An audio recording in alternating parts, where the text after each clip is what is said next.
Hello दोस्तों।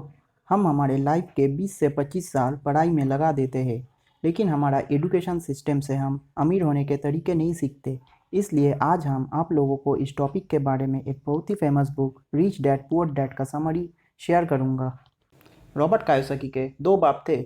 एक उनके बायोलॉजिकल फादर जो उनके खुद के फादर थे, जिसे रॉबर्ट पुअर डैड बोलते थे, और दूसरा उनका दोस्त माइक के फादर, जिन्हें वो रिच डैड कहते थे। पुअर डैड ने पीएचडी किया था, लेकिन पैसों के मामले में ज़्यादा नॉलेज नहीं था और वो हमेशा स्ट्रगल करते थे। जबकि उनकी रिच डैड 8वीं क्लास पास थी, लेकिन पैसों के मामले में ज़बरदस्त नॉलेज था। मरने के बाद पुअर डैड उनके फैमिली के लिए अनपेड बिल्स छोड़ गए। दूसरी तरफ रिच डैड मरने के बाद उनके फैमिली के लिए मिलियंस ऑफ डॉलर्स छोड़ गए। पुअर डैड हमेशा कहते थे, मैं ये नहीं कर सकता, मैं वो नहीं कर सकता। रिच डैड कहते थे, मैं ये कैसे अफोर्ड कर सकता हूँ।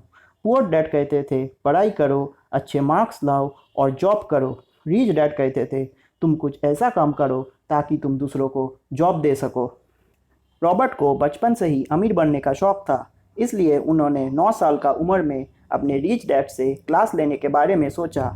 आज मैं वही 7 लेसन शेयर करूंगा जो उन्होंने अपने रिच डैड से सीखे। Lesson number 1, fear and desire. ज़्यादातर लोग पैसा कमाने के लिए काम करता है। उनका बस एक ही इच्छा होता है, एक अच्छा जॉब लग जाए, अच्छा सैलरी हो। लेकिन इनकम बढ़ने के साथ साथ टैक्सेस और एक्सपेंसेस भी बढ़ जाता है। फॉर एग्जांपल, टॉम एंड रोजी ने शादी किया।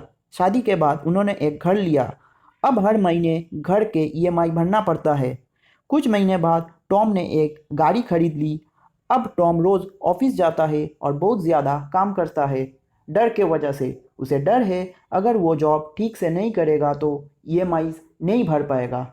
इसी फियर और डिज़ायर के वजह से टॉम ज़्यादा मेहनत करता है और वो रैट रेस का हिस्सा हो जाता है। ऑथर कहता है कि अमीर बनने का सिर्फ एक ही रास्ता है कि हमें अपना इनकम में से कुछ परसेंटेज इन्वेस्ट करना चाहिए, जो हम नेक्स्ट लेसन में सीखेंगे। Lesson number 2, assets and liabilities. Assets वो सब चीज़ें हैं जो हमें इनकम जनरेट करके देती है। लाइबिलिटीज़ वो सब चीज़ें हैं जो हमारे एक्सपेंसेस को बढ़ाते हैं। एग्जाम्पल, आपने एक घर खरीदा और उसे रेंट पर दे दिया, तो उससे आपका इनकम जनरेट हो रहा है, तो वो एक एसेट हुआ। अब अगर आप वो घर खुद के लिए यूज़ कर रहे हो तो electricity bill, maintenance cost etcetera देना पड़ेगा, तो वो एक लाइबिलिटी हुआ। एक इंसान जॉब करता है इनकम के लिए, लेकिन वो एक एसेट नहीं है। एसेट्स वो सब चीज़ें हैं जिसके लिए इंसान को काम नहीं करना पड़ता है, पैसा उनके लिए काम करता है, जैसे investment in shares, investment in bonds, investment in real estates etcetera. Rich dad Robert को कहते थे कि पुअर और मिडिल क्लास लोग पैसों के लिए काम करता है। रिच लोग पैसों के लिए काम नहीं करता है, पैसा उनके लिए काम करता है। जैसे ही उन्हें इनकम मिलता है, वो उस इनकम से कुछ एसेट्स खरीदते हैं जो उन्हें और पैसा कमा के देते हैं और वो और रिच बने चले जाते हैं। पुअर और मिडिल क्लास लोग के पास जब भी कोई पैसा आता है तो वो लाइबिलिटीज़ में खर्च कर देता है, जैसे food bills, EMI, loans etcetera. उनके पास एसेट्स के लिए कुछ बचता ही नहीं है। अमीर लोग ज़्यादा से ज़्यादा इनकम एसेट्स बिल्ड करने में लगा देते हैं। अब उन एसेट्स में से जो इनकम जनरेट होता है वो उसे एक्सपेंस करता है और जो बचता है वो उसे री इन्वेस्ट करता है। फॉर एग्ज़ाम्पल, मारिया ने उनके एक घर को रेंट पे दे रखी है, जिसे उसे महीने का 1 लाख मिलता हो। मारिया का मंथली एक्सपेंस 50,000 है।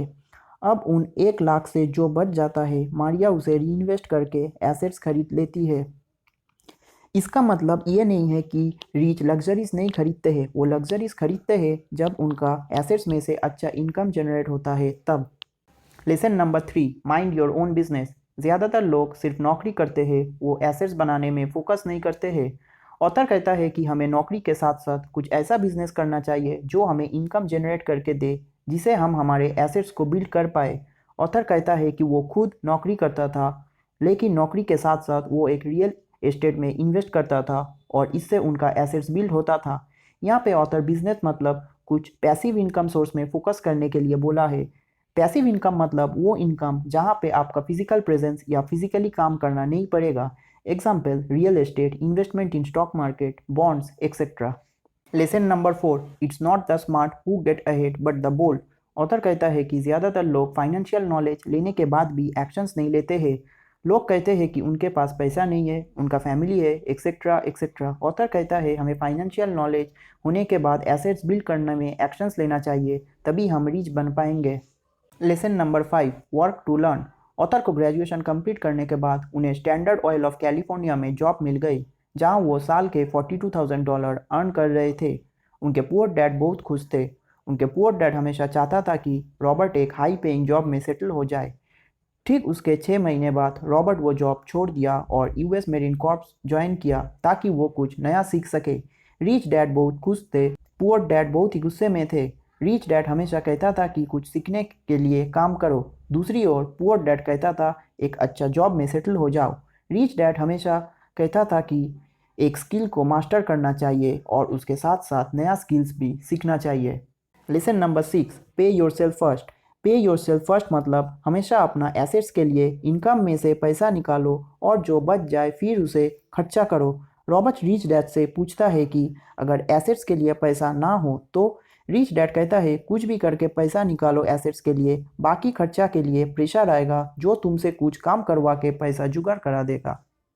Lesson number 7, give and you shall receive.